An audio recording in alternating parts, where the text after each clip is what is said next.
ఒక దినాన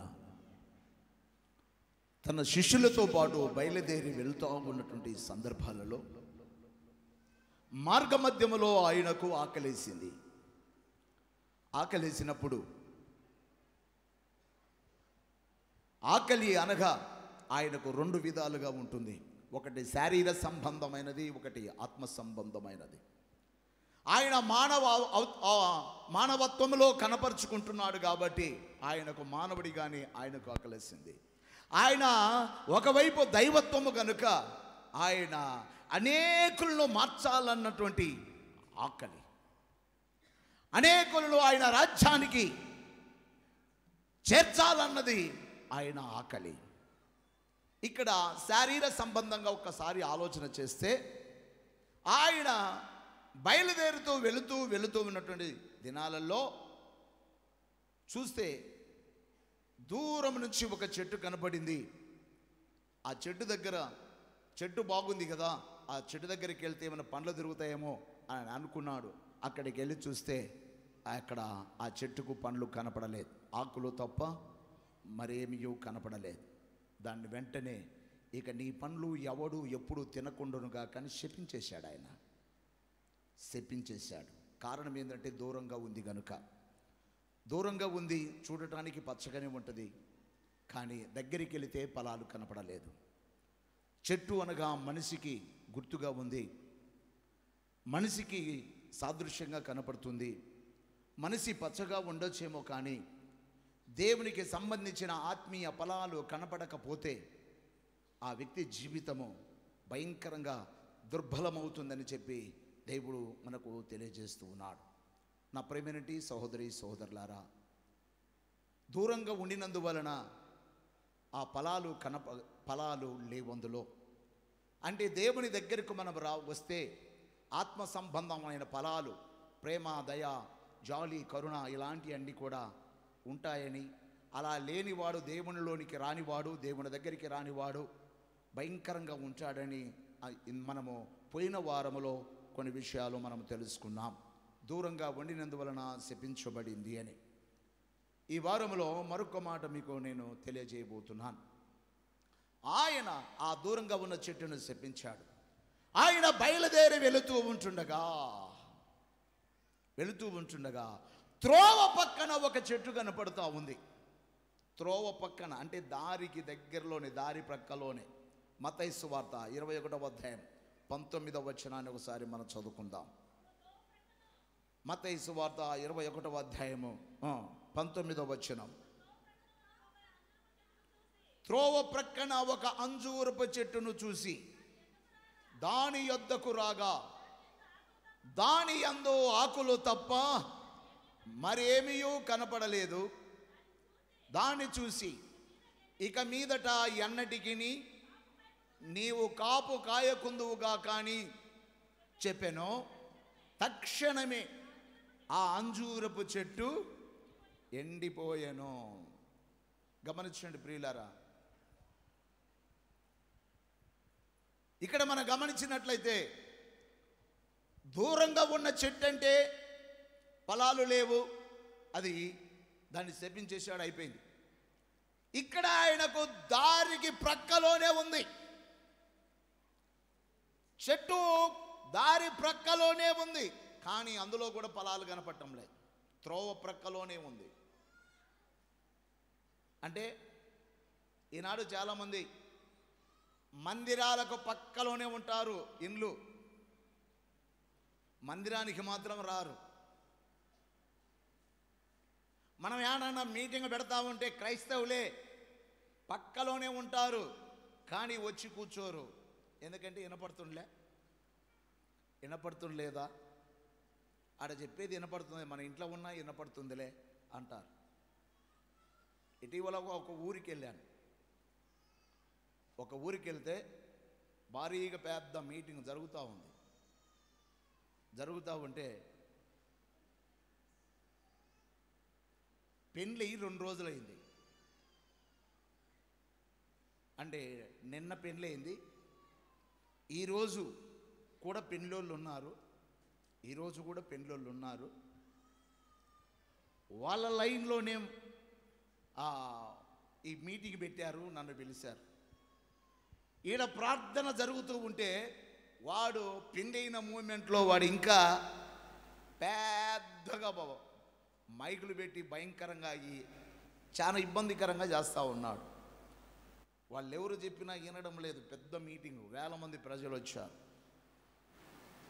నేను ఒక్కరోజు నేనే మైకులు అన్నాను, అరే అతన్ని మైక్ ఆపమనండి అయ్యా, ఒకరోవా పెళ్ళి అయితే అయిపోయింది కదా, ఒకరు ఆపమనండి, నిన్న కదా అయిపోయింది, ఈరోజు ఏం లేదు కదా అంటే, అది నా ఇష్టం అన్నాడు వాడు. అక్కడి నుంచే దైవ సన్నిధిలో నీ ఇష్టం కాదురా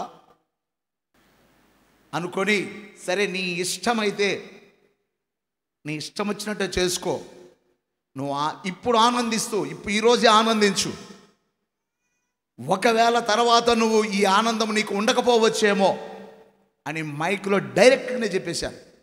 ఈరోజు నీ ఇష్టం వచ్చినట్టుగా జల్సా చేసుకో, ఆనందించు, తర్వాత ఈ ఆనందాన్ని నువ్వు అనుభవించకపోవచ్చేమో అన్నాను. ఇబ్బందికరంగానే వాక్యం చెప్పాను. మొత్తానికి జరిగింది, వచ్చేసాం. మూడో రోజు బయలుదేరి వెళ్ళిపోతూ ఉన్నారు మరులుబెండ్లికి. మధ్యలో యాక్సిడెంట్ అయింది, ఇద్దరు చచ్చారు.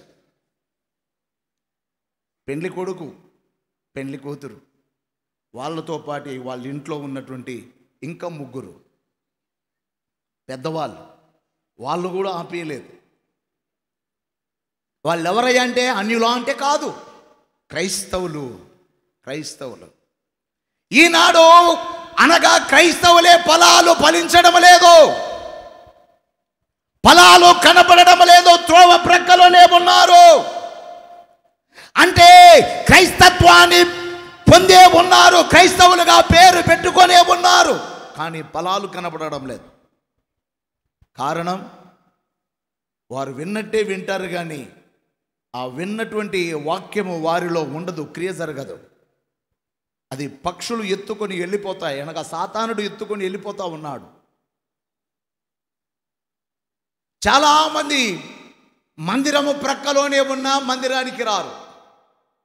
ప్రార్థనకు పెడుతుంటే క్రైస్తవులయ్యుండి కూడా ప్రార్థనలోనికి రారు. నా ప్రేమనటి సోదరి సోదరులారా, ఇలాంటి త్రోవ ప్రక్కన ఉన్నటువంటి ఇలా జీవితాలలో ఇలాగా ఉంటుంది, ఫలాలు కనపడడం లేదు. అందుకే ఆయన ఏమన్నాడంటే, ఇక మీదట ఎప్పటికీ నీ పనులు ఎవరూ తినకుందరుగాక, అంటే నువ్వు ఎండిపోతావు అన్నాడు. అలాంటి జీవితాలు చాలా వరకు ఈనాడు క్రైస్తవ కుటుంబాలలో ఎండిపోవడానికి, జీవితాలు పాడవటానికి గల కారణాలు దేవునిలో లేక క్రైస్తత్వాన్ని పెట్టుకొని ఉన్నారు కానీ దేవుని సన్నిధిని అనుభవించలేని వారుగా ఉన్నారు, ఫలాలు ఫలించలేని వారుగా ఉన్నారు. ఏదైనా ఒకటేలే, అంతా మాదే కదా, అంతా ఒకటే అన్నట్టుగానే ఉంటా ఉన్నారు. కాబట్టి ఇక్కడ ఇది కూడా ఎండిపోయింది. మరొక్కసారి ఆయన గమనించినట్లయితే, దూరంగా ఉన్న చెట్టు ఎండిపోయిందంటే దానికి అర్థం ఉంది, ఫలాలు లేవంటే. త్రోవ ప్రక్కన ఉన్న చెట్టుకు ఫలాలు లేవంటే పర్వాలేదు పోని, అది కూడా ఫలాలు లేవంటే దానికి ఒక అర్థం ఉంది. ఇంకొక చెట్టు అంట తోటలో ఉంది కానీ ఫలాలు లేవంట. స్తోత్రం చెప్పండి ఒకసారి. తోట అనగా సంఘం, సావాసములో ఉన్నా కూడా ఫలాలు కనిపించడం లేదు ఈ చెట్టుకు. చదవండి ఒక్కసారి మత్తయి లూకాసు వార్త 13వ అధ్యాయం 6వ వచనంలో. లూకాసు వార్త 13వ అధ్యాయం 6వ వచనంలో,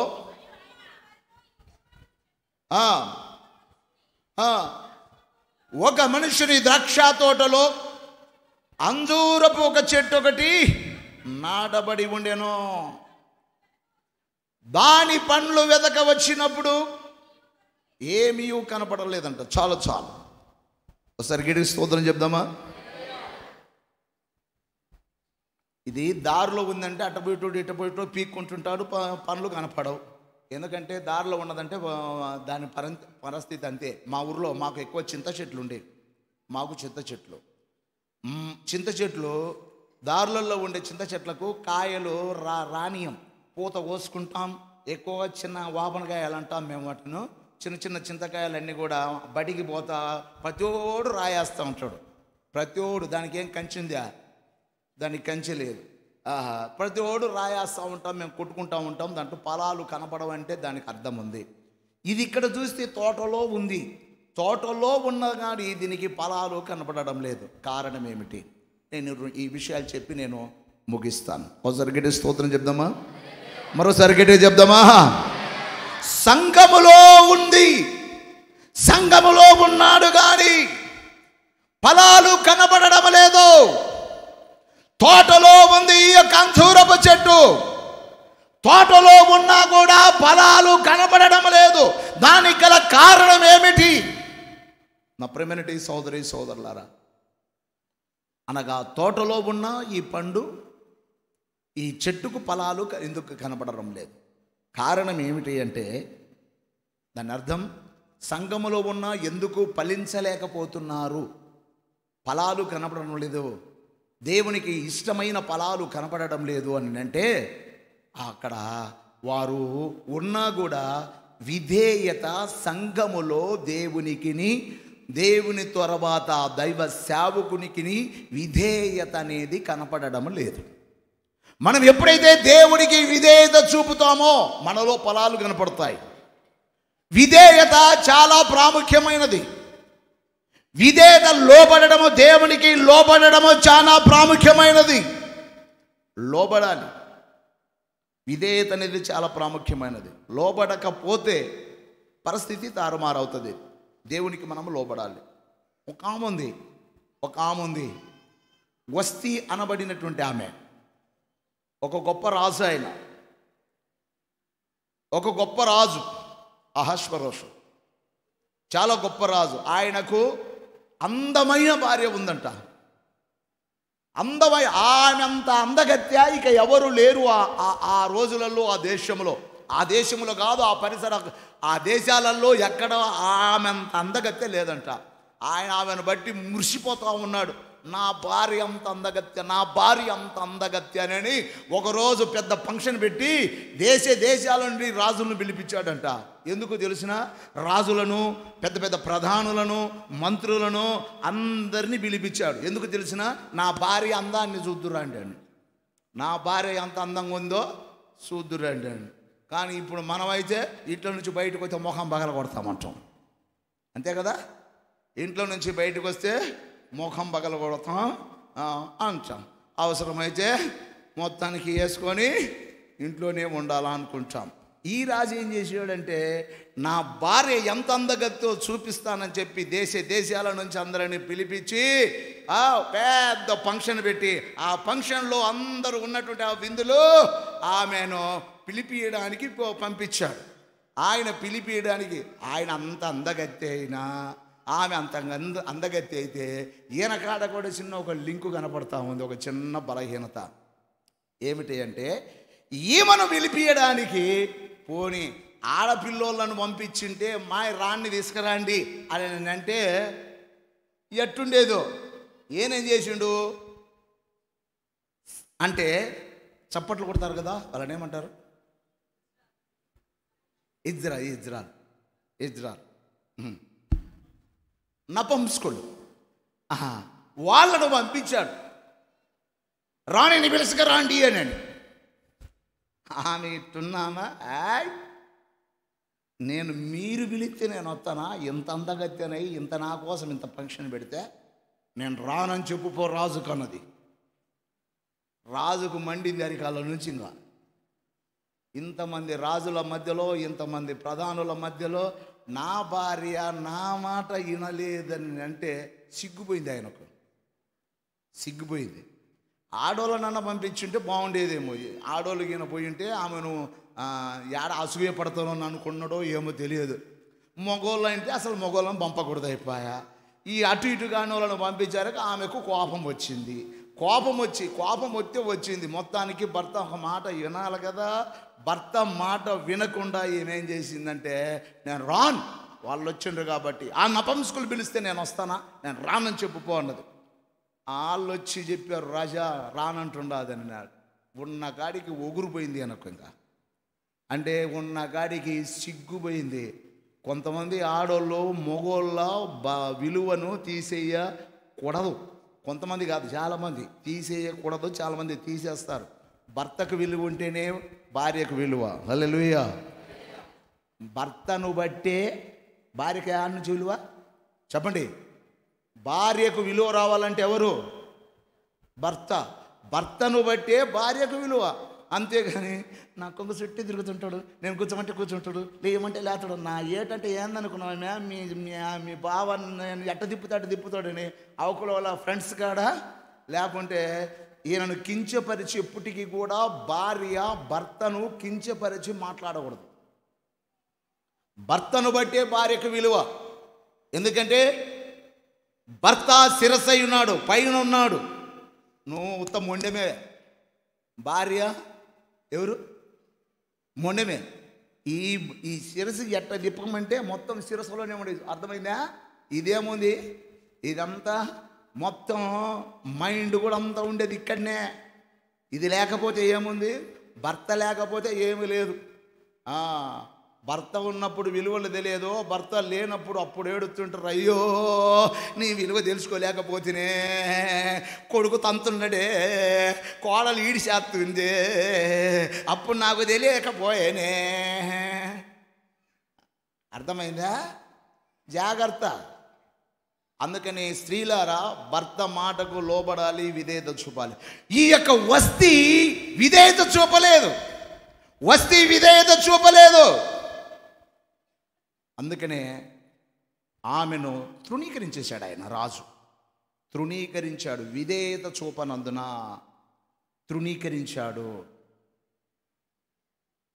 అంటే అందరి ముందు ఆయనకు సిగ్గుపోయింది. అందరు రాజులు అందరూ అంటున్నారు, ఏమయ్యా నీ భార్య ఇటు రాని అంటుంటే మా భార్యలు కూడా మాకు కూడా ఇటని అంటారు కదా, ఏంది ఆమెను తీసేయన్నారు. ఆమెను తీసేయమన్నప్పుడు అప్పుడు ఆ టైంలో ఇక అందగత్తెల పోటీలు పెట్టాడులే ఆయన. స్తోత్రం, హల్లెలూయా. అందగత్తెల పోటీలు పెట్టాడు. అందగత్తెలలో సెలెక్ట్ అయింది అసలైన అందగత్తె ఎస్తేరమ్మ. చప్పట్లు కొట్టండి ఒకసారి. అమ్మ ఇక్కడుండే ఎస్తేరమ్మలు కాదులేమ్మా, ఎస్తేరు సెలెక్ట్ అయింది. ఆ వస్తీకి బదులుగా ఎస్తేరు రానినట్టుగా మనం బైబిల్లో చూడగలుగుతాం. కారణం ఏమిటంటే విధేయత. ఎప్పుడైనా భార్య భర్తకు విధేయత చూపాలి. నువ్వెంతలా పోతుకోడివైనా కావచ్చు. స్తోత్రం, హల్లెలూయా. నువ్వెంతలా పోతుకోడివైనా కావచ్చు. నువ్వు ఒకవేళ ఇంత తీసుకొచ్చి ఉంటావేమో, నువ్వు ఎవరివన్నా కావచ్చు. నువ్వు ఇంతలా సొరకాయవైనా కత్తిపీట అంతదే. అర్థమైందా? కత్తిపీటకు లోకువే, కత్తికి లోకువే. నువ్వు ఇంతలా గుమ్మడికాయవైనా ఇంతలా ఉన్నా కత్తి అంతదే. బస్ లోబడక తప్పదు. అందుకే నువ్వు ఎంత పెద్దోళ్ళైనా భర్తకు విలువ ఇవ్వాలి. ఎప్పుడైతే భర్తకు విలువిస్తావో భార్యకు అప్పుడు విలువ ఉంటుంది. కొంతమంది చాలామందికి అది అర్థం కాక కొంతమంది ఏం చేస్తారంటే ఇంకో భర్తలను కించపరిచి మాట్లాడుతూ ఉంటారు. ఇతరుల దగ్గర భర్తల గురించి విలువ తీసి మాట్లాడకూడదు, విలువ లేకుండా మాట్లాడకూడదు. అప్పుడు నీ దగ్గర బాగా ఉపికిచ్చి బుసగొట్టి అవ్వక్క అట్టక్క ఇట్టక్క అంటారు. కానీ తర్వాత అంటూ ఇది అంత పనికి మాలింది లేదంటారు. ఇంకా దీనంత పనికి మాలింది లేదు, మొగుని చూడు ఎట్ట మాట్లాడుతుందో అని అంటారు. కాబట్టి దేవుని పిల్లలమైన మనము అలా ఉండకూడదు. ఒకసారి స్తోత్రం చెప్దామా? వస్తీ విధేయత చూపనందువలన తృణీకరించబడింది. విధేయత అనేది చాలా ప్రాముఖ్యమైనది. అంటే ఈనాడు మనము దేవుని సన్నిధికి వచ్చిన మనలో ఫలాలు కనపడకపోవడానికి గల కారణము దేవునికి లోబడకపోవడం వల్లనే. దేవుని మాటలకు లోబడరు చాలామంది. ఈ మధ్య ఒక ఆమె ఎప్పుడు ఈ గుంజకాడ కూర్చుంటుంది, ఇది ఈయనే కూర్చుంటుంది. అప్పుడు ఫుల్గా జనాలు వస్తూ ఉన్నప్పుడు మాకు కాలు మర్చకరాదమ్మా అంటే, ఏంది 25 సంవత్సరాల సీనియర్ నేనంటది. ఆమె సీనియర్ నట్టది. అక్కడ కూర్చో ఇటు కూర్చోండి. కొత్తగా వచ్చేటోళ్ళు ఎవరన్నా వచ్చే ఏంది మా అంటుంటాడు. దేవుడిదే ఈ మధ్య రాలేదులే మా అనుకున్నది. అట్టోళ్ళు జెండాపై కపిరాజు. స్తోత్రం. ఎందుకంటే అన్ని సంవత్సరాల నుంచి వచ్చే ప్రయోజనం ఏముంది? విధేయత అనేది కావాలి. అందుకని సీనియారిటీ కాకుండా సిన్సియారిటీ కావాలా దేవునిలో. స్తోత్రం చెప్పండి ఒకసారి. నా ప్రియమైనటి వర్లారా, విధేయత అనేది కావాలి. లోబడాలి మనము దేవునికి. లోబడకపోతే కుదరదు, ఫలాలు కనపడవు. ఒక ఆయన వచ్చాడు మాటలు వినటానికి. ఆయన పేరు మనందరికీ తెలుసు. ఆయన పేరు నయమాన్. వచ్చాడు. చదవండి ఒకసారి సమూయేలు రాజుల 2వ గ్రంథం 5వ అధ్యాయం 9-10 వచనాలు ఒకసారి చదువుకుందాం. రాజుల 2వ గ్రంథము 5వ అధ్యాయము 9-10 వచనాల్లో నయమాను గుర్రములతోనూ రథములతోనూ వచ్చి ఎలీషా ఇంటి ద్వారము దగ్గర నిలిచి ఉండగా, ఎలీషా అంటున్నాడు, నీవు యొర్దాను నదికి పోయి. ఎన్నిసార్లు చేయాలంట? ఒకసారి చేస్తే పోలే? ఒకసారి గట్టి స్తోత్రం చెప్పండి. ఆయన 7 సార్లు నువ్వు స్నానం చేయమన్నాడు. నీ ఒళ్ళు మళ్ళా బాగై అని చెప్పాను.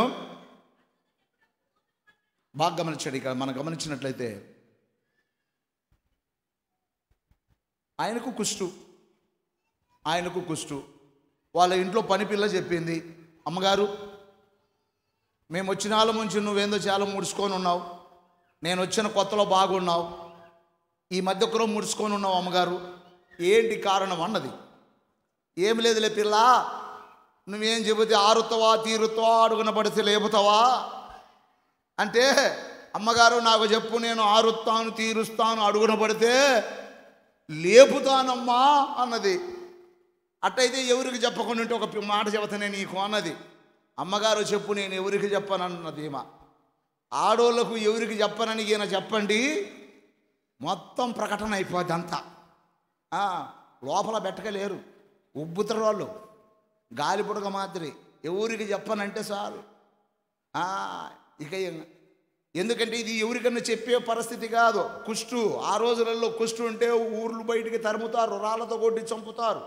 ఈయన చూస్తేనేమో సైన్యాధిపతి రాజు దగ్గర నమ్మకమైన బంటు, మొత్తాన్ని ఆ యొక్క సిరియా దేశాన్ని నడిపిస్తున్నటువంటి ఆ రాజు దగ్గర ఉన్నటువంటి నమ్మకమైన వాడు ఈ సైన్యాధిపతి. అతనికి కుష్టు వచ్చింది. ఇతనికి రాజుకు తెలుసు, భార్యకు తెలుసు, ఆయనకు తెలుసు, ఇంకా మిగతా వాళ్ళకు తెలియదు. అలాంటి తరుణంలో ఈ పిల్ల అడిగింది, ఇంట్లో పని పిల్ల, చిన్న అమ్మాయి, చిన్న పని పిల్ల అడిగితే చెప్తున్నారు. చిన్న పిల్ల అంటే ఏం చిన్న పిల్ల ఏం కాదులే.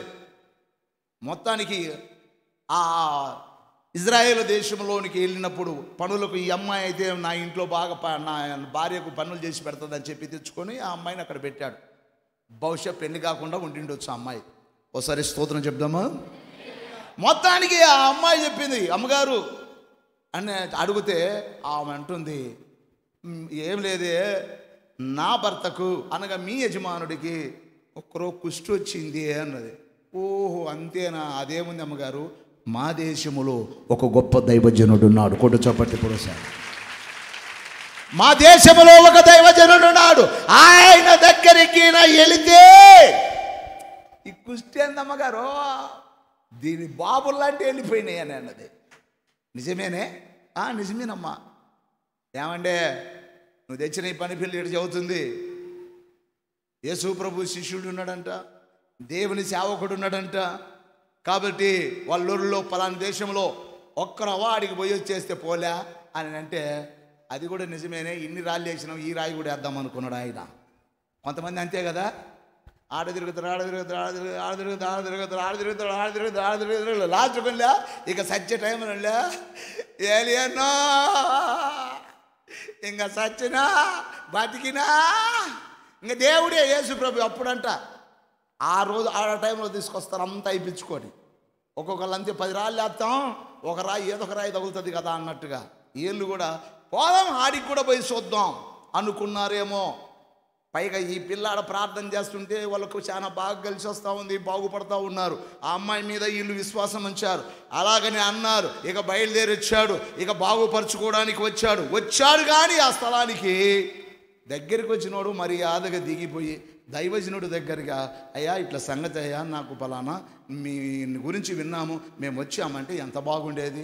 అలా కాకుండా ఆయన వచ్చి ఎలీషా గారు దైవజనుడు లోపల ఉంటే, ఆ సోమరోను పట్టణంలో ఆయన లోపల ఉంటే, ఈయన వచ్చి రథం మీదనే కూర్చొని పనుని పంపించాడు. రై ఆ సేవకుని ఒకసారి బయటికి రమ్మని రా, వచ్చి నాకు ఒకరు ఏందో ప్రార్థన చేసి పంపను అని అన్నాడు. ఆయన లోపల ప్రార్థన చేసి పనివాడు వస్తున్నాగానే, ఒరే నాయన నువ్వు వచ్చింది ఏందో మాకు తెలుసు, కానీ మీ వాడిని పోయి మా ఊరిలో యోర్దాన్ నది ఉంది, ఆ నదిలో మునగమని రా అన్నాడు. అది కూడా ఒక్కసారి కాదు, 7 సార్లు మునగమన్నాడు. ఎందుకంటే వాడి సిగ్గు రావాలా ముందు. అంటే 7 సార్లు అంటే దీన్ని పెట్టుకొని ఏందో అంటారు, ఇట్ట బింగిల్లా గుంజిల్లా ఏదో తప్పు చేస్తే కదా ఇది చేసేది. టీచర్లు మనకు గుంజులు తీపిస్తుంటారు కదా. కాబట్టి 7 సార్లు మునగమని రాను.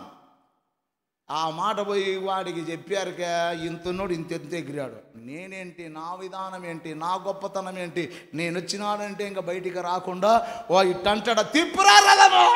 ఏమి ఇలా ఊర్లుగా ఉన్న నదుల కంటే మన ఊర్లో నదులు లేవురా అన్నాడు. అంటే వచ్చాడు కానీ లోబడలేదు. ఒకసారి స్తోత్రం చెప్దామా? మన ఊరిలో నదులు లేవా? ఈ నది అయినా అంతలా ఉంది. మన ఊరిలో దీనికంటే శ్రేష్టమైన నదులు లేవా? ఆ నదులలో మనం ముని బాగాలేమా? తిప్పు అన్నాడు. ఈనాడు కూడా అదే జరుగుతుంది. మనకాడ మందిరం లేదు, మన ఊరిలో మందిరం లేదు, మనకాడ సేవకులు లేడు, మనకు అంతా అదే కదా. అందరూ ఆ వాక్యమే, అందరూ ఆ సేవకులే. అందరూ అంతేనా? అందరూ అదే సేవ పిచ్చోలు కాకపోతే బైబిల్ ఒక్కటే వాక్యము అంతలక్కల ఒకటే, కానీ దీన్ని అనుసరించి ఆచరించి బోధించే వాళ్ళు చాలా తేడాగా ఉన్నారు. నా ప్రేమైనటి వారులారా, మీకు ఉదాహరణ అంతా ఒకటే అనుకుంటే ఒక మాట చెప్తాను. దేవుడు పిలుచుకున్న వాళ్ళు వేరు, తమకై తాము ఏర్పాటైన వాళ్ళు వేరుగా ఉంటారు. మనకు ఊర్లో ఒక ఊరు ఉంది దగ్గర నేను పేరు చెప్పండిలే, ఆ పేరు చెప్పను, కానీ దాంట్లో సేవ చేయడానికి సీట్లు వేసుకుంటారంట. వాడు సీట్లు వేసుకొని ఈ సంవత్సరం నువ్వు చెయ్యి, ఈ సంవత్సరం నేను చేస్తా, ఆ సంవత్సరం నువ్వు చెయ్యి. ఈ సంవత్సరం వాడు చేసి వాడు మళ్ళా బేల్దారి పనికి పోతూ ఉంటాడు వాడు సేవకుడు. మళ్ళా ఇంకొక సంవత్సరం వాడు చేస్తాడు, వాడు మళ్ళా బేల్దారి పనికి పోతూ ఉంటాడు సేవకుడు. అంటే దైవ సేవకుడు అనేది దేవుని సేవకుడు కాబట్టి కంట్రోల్గా ఖచ్చితంగా జాగ్రత్తగా ఉండాలి. అలాంటి వాళ్ళకి ఏమి తెలుసు బోధిస్తాడు, ఏం మాటలు బోధిస్తాడు తెలియదు కదా. వాళ్ళు అందుకనే అక్కడ ఉన్నట్టు వాళ్ళంతా కూడా పాడైపోతూ ఉన్నారు. వాళ్ళకు తెలియదు, వీళ్ళకు బోధించలేదు. అంతా అదే కాదు, ఆడదాకా పోవడం ఎందుకు, ఇక పోలే ఇదే ఉండలే అంటున్నారు. ఆ రకంగాని కారణం ఏంటంటే మా బంధువు, మా రక్త సంబంధం, ఇంకా ఈ పిచ్చి పోలే, ఈ గజ్జి పోలే, ఈ కుల పిచ్చి, ఈ మత పిచ్చి, ఈ గజ్జి అనేది ఇంకా తొలగలే.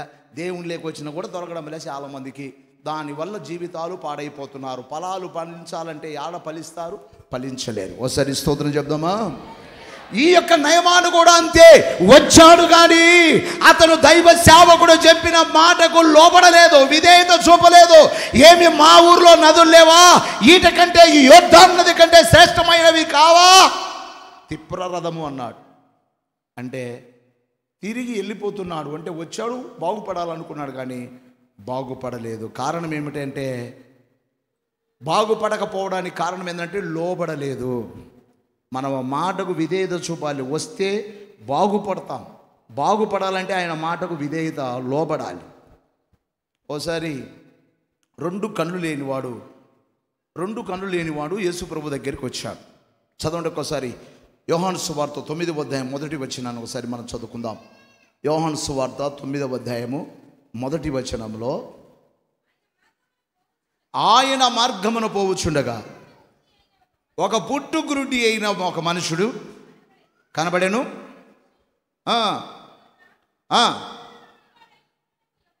ఇక్కడ గమనించినట్లయితే పుట్టుగురుడివాడు. ఈ గుడ్డివాడు కనపడుతున్నాగానే యేసు ప్రభు ఏం చేశాడంటే, అక్కడ వానికి ఏం చేశారంటే ఉమ్మేసి అట్ట పు అని చెప్పి కింద వేసి ఆ బుర్ర మట్టి తీసి ఆ మట్టిని తీసి వానికి కళ్ళకు పూశాడు. బాగా గమనించండి, నాకెళ్ళి చూడండి. వానికి కళ్ళకు ఇలా పూశాడు ఆ మట్టి. వాడికి 2 కళ్ళు లేవు. ఇలా పూశాడు. పూసి రేయ్ నువ్వు వెళ్ళి సిలోయం కోనేటిలోకి వెళ్ళురా అన్నాడు. 7వ వచనం చదవండి అక్కడే. నీవు సిలోయము కోనేటికి వెళ్ళి అందులో కడుక్కునుము అని చెప్పాడు. సిలోయము కోనేటికి వెళ్ళమన్నాడు. అండ్ బాగా గమనించండి, వాడు 2 కళ్ళు లేవు, సిలోయము ఎక్కడో ఉంది. అక్కడికి వెళ్ళాలంటే 2 కళ్ళు లేనివాడు ఎంత లెక్కల పడాలా, ఎంత ఇబ్బందులు పడాలా, ఏడాడ పడాలా, లెయ్యాలా, రాళ్ళు తగులుకోవాలా, ములుగుచ్చుకోవాలా, ఎన్ని ఇబ్బందులు పడాలా. అయినా తన గురి అంతా ఏంటంటే బాగుపడాలన్న ఉద్దేశంతో, ఎన్ని బాధలు ఎంత కష్టం వచ్చినట్టు బాగుపడాలన్న ఉద్దేశంతో మొత్తానికి ఆ సిలోయము కోనేటికి వెళ్ళి కడుక్కున్నాడు, బాగుపడ్డాడు. చప్పట్లు కొడతాం ఒకసారి గట్టిగా స్తోత్రం చెప్పండి. బాగుపడాలంటే ఖచ్చితంగా రావాలా, తప్పదు. లోబడాలి, రావాలి. వచ్చిన తర్వాత విధేయత చూపాలి, విధేయత చూపాలి. మీకు రెండవ ఆరాధనలో మీకు మీరు ఇప్పుడు ఫస్ట్ ఆరాధనకి వెళ్ళిపోతారు కదా, రెండవ ఆరాధనలో చెప్తాను. మన యాసారం ఈయనగా యాసారమోలు కూడా కొంతమంది ఉన్నారు. ఇక్కడ యాసారమోలు కూడా కొంతమంది ఉన్నారు. యాసారం ఆ అమ్మాయి దాదాపు పుట్టినప్పుడు బాగానే ఉంది, కళ్ళు బాగానే ఉన్నాయి. దాదాపు 6-7 నెలల తర్వాత అదేంది దద్దు పోసి, దద్దునేమంటారు? అమ్మోరా ఇది మోరా దద్దు. ఇప్పుడు చెప్పండి, ఎవరు గట్టిగా చెప్పు. అమ్మోరు అని అనబాకండి. అమ్మ అయితే అమ్మ ఏం చేస్తుంది? పిల్లలకు మంచి చేస్తుంది. దాన్ని అమ్మ అంటే పిల్లలకు అది చెడా మంచా? చల్లని తల్లి అని చెప్పి చల్లబోతుంటారు. అర్థమైందా? అది దద్దు పోసింది కళ్ళకు. కళ్ళు పోయాయి, రెండు కళ్ళు పోయాయి.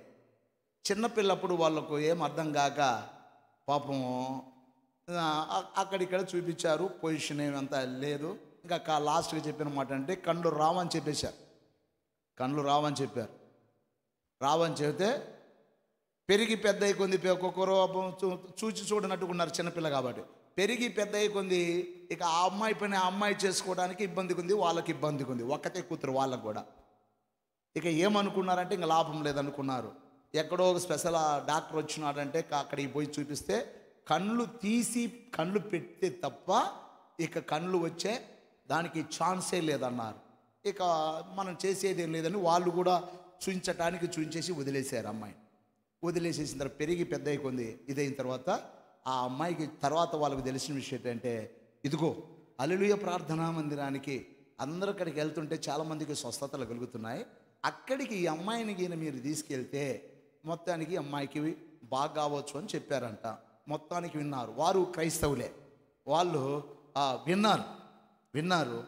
జరిగిన విషయం ఏంటంటే ఆ అమ్మాయిని తీసుకొని వచ్చి నాకు చెప్పారు, అన్న ఇట్లా సంగతి అని చెప్పారు.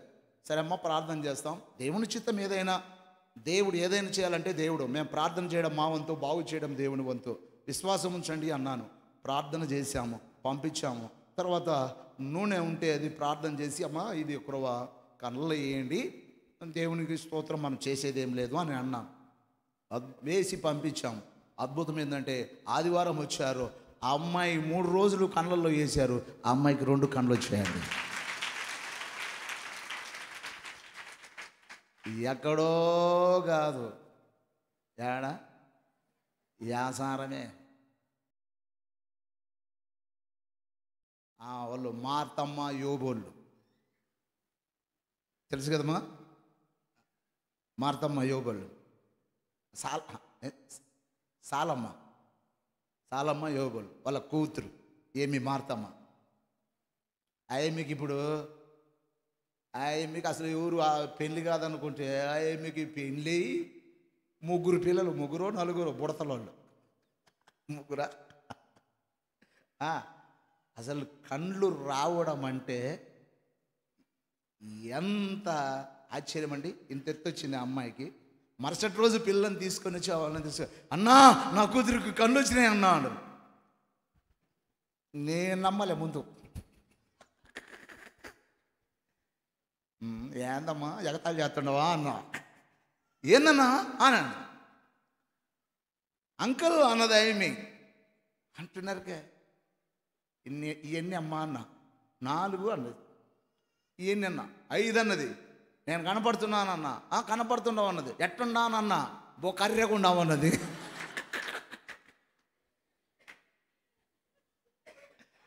అంటే ఇప్పుడు కరెక్ట్గా నేను ఈ ఎమ్మికి కనపడుతున్నాను అనుకున్నాను, ఈ అమ్మాయికి కనపడుతున్నాను అనుకున్నాను. నిజంగా అంటే అప్పుడు బైబిల్ చూపించి బైబిల్ అన్నది. ఇక చూడండి, నేను అక్కడే భయంకరంగా కళ్ళమని నీళ్ళు పడి పోగా ఏడ్చాను, ప్రభును గణపరిచాను, మహిమపరిచాను. దేవునికి స్తోత్రం. అది జరిగిన తర్వాత వాళ్ళూరంతా దద్దరిల్లిందంటే ఇంకేమిలే. వాళ్ళ ఊరు మొత్తం ఇక రావడం మొదలుపెట్టారు. ఇక ఊరు బస్సు పోతే సార్ మొద్దులపల్లె యాసారానికి బస్సు పైన కింద కితకితలాడుతూ ఉంటుంది మందిరానికి వచ్చేదానికి. ఇక సైతానికి పుట్టా దానికి మొత్తానికి జనాలను చాలా వరకు అక్కడైతేనే ఇక్కడైతేనే చాలామంది ఆగిపోయారు. కానీ వాళ్ళు మాత్రము అది మొదలుకొని ఇంకా కొన్ని కుటుంబాలు ఉన్నాయి ఆ ఊరు నుంచి ఇప్పటికీ కూడా ఏ ఒక్క ఆదివారం కూడా మిస్ కారు. దేవునికి స్తోత్రం. వాళ్ళు చెప్పిన మాట ప్రకారంగా వింటా ఉన్నారు. ఇవాళ దేవుడు అద్భుతంగా ఆ అమ్మాయికి ఆ పిల్లోడు దొరకడం కూడా ఆ అమ్మాయి అట్టాడిది అయితే వాడు కూడా అబ్బా వాడు ఎర్రగున్నాడు, అందగాడు దొరికిండు ఆ ఎమ్మికి. నేను అనుకున్న మార్తులో నేను ఎమ్మితో తమాషకని మాట్లాడతా, మార్తులో అబ్బా ఏం అందగాని కొట్టిన అమ్మాయి అని అంట. నీ ప్రార్థన అంకలో ఉంటుంది ఆ అమ్మాయి, నీ ప్రార్థన అంకలో ఉంటుంది. దేవుని బిడ్డలారా, లోబడితే ఫలాలు ఫలిస్తాం. ఒకసారి స్తోత్రం చెప్దామా. ఈ గుడ్డివాడు లోబడ్డాడు, దేవుని మాటకు విధేయత చూపించాడు, పోయాడు కడుక్కోమంటే అక్కడికి పోయి కడుక్కున్నాడు. అద్భుతంగా 2 కళ్ళు వచ్చాయి. ఆ కోనేరు ఎత్తుక్కుంటూ వెళ్ళాలి, ఎత్తుక్కుంటూ వెళ్ళాలి. అందుకనే బాగుపడే స్థలానికి మనము ఎత్తుక్కుంటూ రావాలి. చప్పట్లు కొడదాం ఒకసారి. ఎక్కడ బాగుపడతామో బాగుపడే స్థలానికి రావాలి. అంతేగాని ఏదైనా అల్లాదే కాదు, అంతా వాక్యమే కాదు, అంత అల్లా బైబిలే కాదు, అల్లా సేవకుడే కాదు అని అంటే దాంట్లో పప్పులు కాలేసినట్టే. మనము జాగ్రత్తగా ఉండాలి. బాగుపడే స్థలానికి రావాలి, ఎత్తుక్కుంటూ రావాలి, లోబడాలి, లోబడాలి. నా ప్రేమటి సహోదరి సోదరులారా, ఈ గుడ్డివాడు మామూలుగా వచ్చాడు, ఎత్తుక్కుంటూ వచ్చాడు, బాగుపడ్డాడు. ఒకసారి స్తోత్రం చెప్దామా. కానీ ఇతను ఈ నయమాను వచ్చాడు కానీ బాగుపడలేదు. కారణం ఏంటంటే లోబడలేదు. సంఘములో ఉన్నా కూడా, సంఘములో ఉండి కూడా ఆ మాటలకు విధేయత కలగకపోతే మనలో ఫలాలు కనపడవు. సంఘములోనికి వచ్చిన మనము ఆత్మ సంబంధంగా ఎదగాలంటే, దేవునికి మనలో ఫలాలు కనపడాలంటే మనము దేవుని మాటలకు విధేయత చూపాలి, విధేయులము కావాలి. యాజ్ కమింగ్ యాజ్ గోయింగ్ అన్నట్టు ఉండకూడదు. వచ్చాము పోయామన్నట్టుగా ఉండకూడదు, వచ్చాము పోయామన్నట్టుగా ఉండకూడదు. వచ్చామా దేవుని మాటలకు మనము లోబడే విధంగా ఉండాలి. ఇతను వచ్చాడు కానీ నయమాను లోబడలేదు. ఈనాడు చాలామంది దేవునికి లోబడితే, విధేయుడవైతే నీ జీవితాలలో అనేకమైన ఫలభరితంగా నీవు నీ కుటుంబం మార్చబడడానికి అవకాశం ఉంది. చప్పట్లు కొడదాం ఒక్కసారి.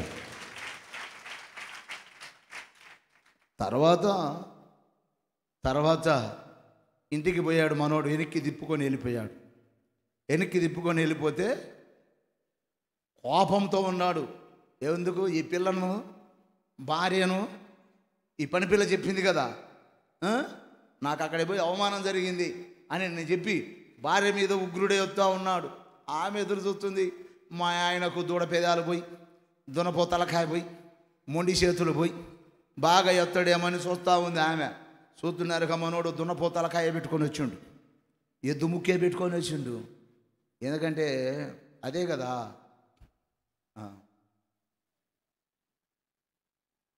ఆసారంలో ఇంకొక విషయం, సర్వేర్ సార్ ఉన్నాడు. ఇందిరా మేడం గారి కంటే తెలియదేమో కానీ ఇక్కడ మన శారద వాళ్ళకు తెలుసు. 2 కుష్టామ సుబ్బారెడ్డి వల్ల తెలుసుగా. చేతులు ఇంతవరకు పోయినాయి, కాళ్ళు ఇంతవరకు పోయినాయి, ఎన్ని పోయినాయి. ఆ కార్యము గుడ్డామగా అమ్మాయికి కళ్ళు వచ్చిన తర్వాత ఏమను చిన్నగా మందిరానికి తీసుకొచ్చారు. చేతులు ఇంతవరకు లేవు, కాళ్ళు లేవు, కట్లు కట్టుకొని ఉన్నారు. అందరూ చా అంటా ఉన్నారు. ఆమెకు నేను ముట్టి తాకి స్వస్థపరిచాను. అద్భుతం ఏంటంటే దేవుడు అద్భుతంగా ఆమెను స్వస్థపరిచాడు. ఊరంతా టామ్ అయింది ఆ రోజులలో. ఇప్పుడు అంత పిల్ల బ్యాచ్ వచ్చినది తిరుగుబాటు చేయడం మొదలుపెట్టారు. సేవ కూడా అంతే. ఎవడంటే పుట్టకొడుకులాగా లేచిండ్రు. సేవ కొడుకు మారు మనసు లేదు, సరైన అనుభవాలు లేదు. ఇక వాళ్ళు చెప్పే బోధనలు బట్టి మిగతా వాళ్ళంతా జీవితాలు పాడైపోతూ ఉన్నాయి. దేవుని చేత ఏర్పాటు చేయబడిన వారు వేరుగా ఉంటారు. ఒకసారి స్తోత్రం చెప్దామా? నా ప్రియమైన సోదరులారా, అందుకని ఇక్కడ గమనించినట్లయితే వచ్చాడు, బాగుపడకుండా వెళ్ళిపోయాడు. భార్య బాధపడుతుంది, వస్తాడు మంచిగా వస్తాడు అనుకుంటుండే కానీ మధ్యలో ఒక దాసుడు ఎదురయ్యాడు. అయ్యయ్యా నమస్కారం, అయ్యా నమస్కారం రా. ఏందయ్యా అట్టనే వస్తుండవు? బాగా నమ్మకమైన వాడు కాబట్టి నాయనా అని బోధించాడు. అంటే అంత స్వతంత్రంగా ఉన్నవాడు ఆ ఇంట్లో పనివాడు దాసుడు. ఏంది నాన్న ఇలానే వచ్చావు? అంత ఆడిపోయిన వాళ్ళు అందరూ బాగుపడుతున్నారు కదా, ఇంకా నువ్వు బాగుపడలేదు ఏందని అంటే, రే ఆ మాట అంటే నాకు మంట, నాకు ఆ మాట ఎత్తబాకురు. ఏందయ్యా?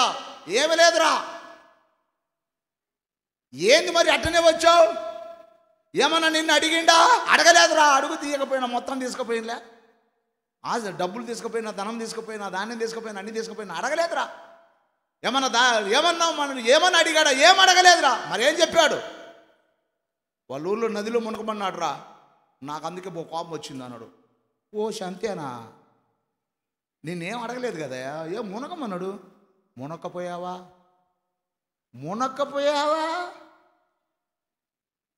ఇది కూడా కరెక్టే కదరా, ఇది కూడా కరెక్టే. మునిగింటే ఎంత ఉండేది? సరే మళ్ళా దిప్పురా రథం అన్నాడు. కొట్టు చప్పట్లు ఇప్పుడు ఒకసారి. మళ్ళా దిప్పురా రథం అన్నాడు. అప్పుడు మనోడు దాసుడు చెప్పిన మాటకు అప్పుడు విధేయుడైనాడండి. అప్పుడు విధేయుడై ఎప్పుడైతే మళ్ళా అదే యోర్దాను నదికి వచ్చి ఒకసారి మునిగిండు, బాగాల. 2 సార్లు మునిగిండు, బాగాల. 3వ సారి మునిగిండు, బాగాల. 4, 5, 6, 7 అని తిరిగి లేచారుక పసి పిల్లల దేహం వల్లే తన దేహం మార్చబడింది. ప్రైజ్ ది లార్డ్, హల్లెలూయా. నా ప్రియమైన వారలారా, అందుకనే ఖచ్చితంగా లోబడితే చాలామంది బాప్తీసం పొందాలా. దేవుని మాట చర్చికి రావడం పోవడం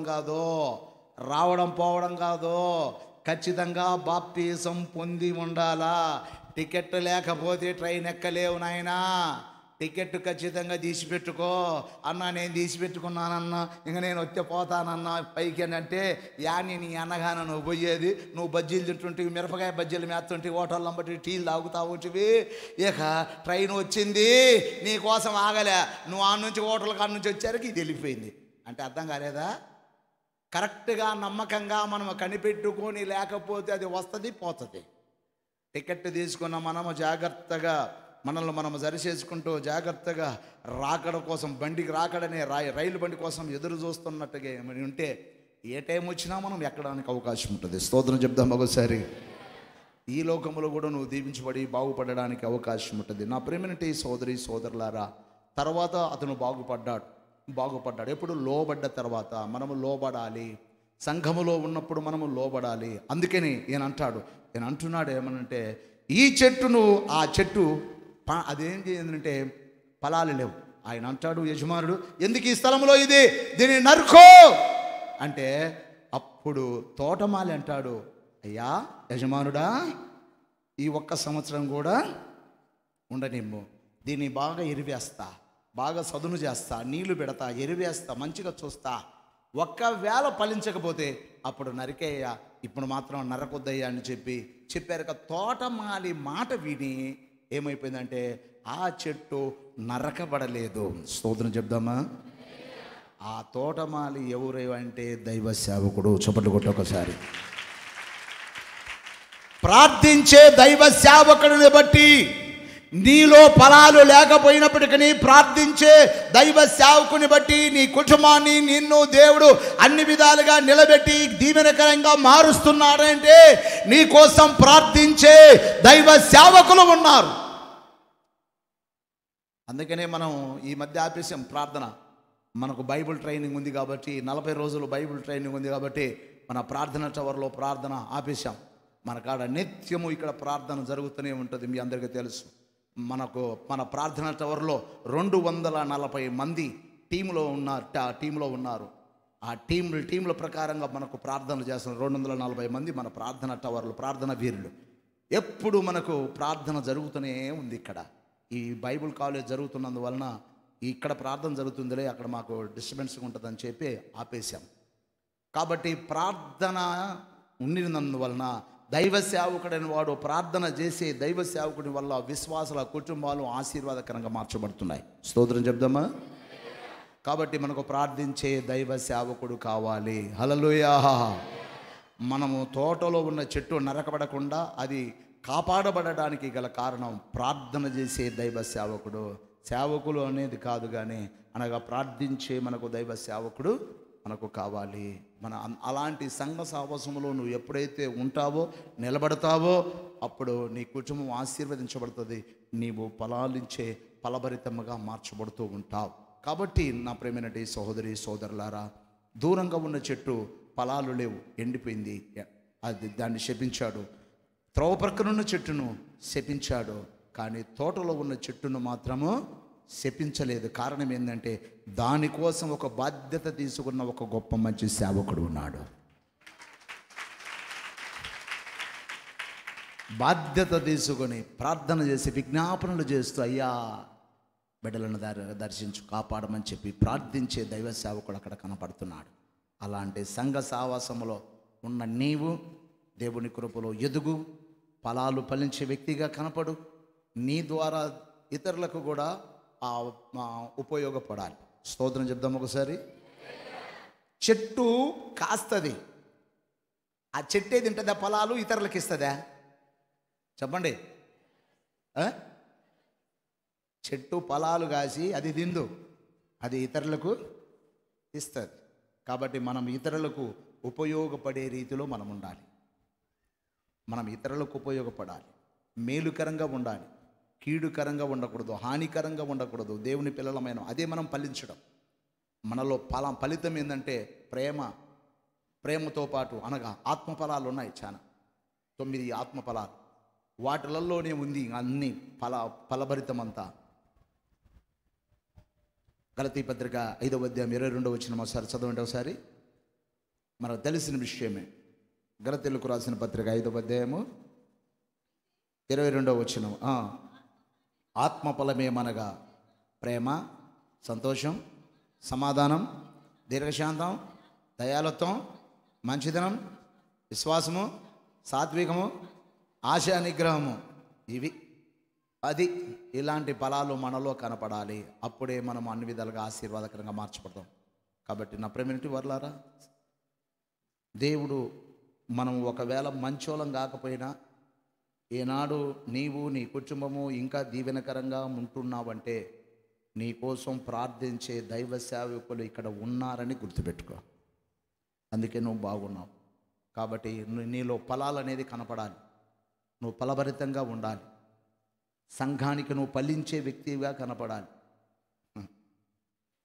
సంఘములో నువ్వు ఫలించే వ్యక్తివిగా ఉండాలి. ఊరికి వచ్చి ఉత సపట్లు కొట్టిపోయే వ్యక్తిగా ఉండకూడదు. నీ ద్వారా దేవునికి ఉపయోగం ఉండాలి. స్తోత్రం, హల్లెలూయా. నిన్ను బట్టి ఇతరులు మార్పు చెందాలి. నువ్వే ఇతరులకు చెడగొట్టే వ్యక్తివిగా ఉండకూడదు. నిన్ను బట్టి ఇతరులు మార్చబడాలి. నువ్వు చెడగొట్టే వ్యక్తివిగా ఉండకూడదు. అందుకని జాగ్రత్త పడి మనం ఫలించే వ్యక్తిగా ఉండి దేవుని ఆశీర్వాదాలు పొందుకున్న దేవుడి మాటలు మన ఎడికిలో దీవెనకరంగా మార్చునుగాక. ఆమేన్. అందరూ లేచి నిలబడండి, ప్రార్థన చేసుకుందాం.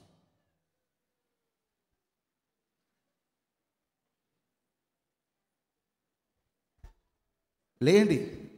ఏంది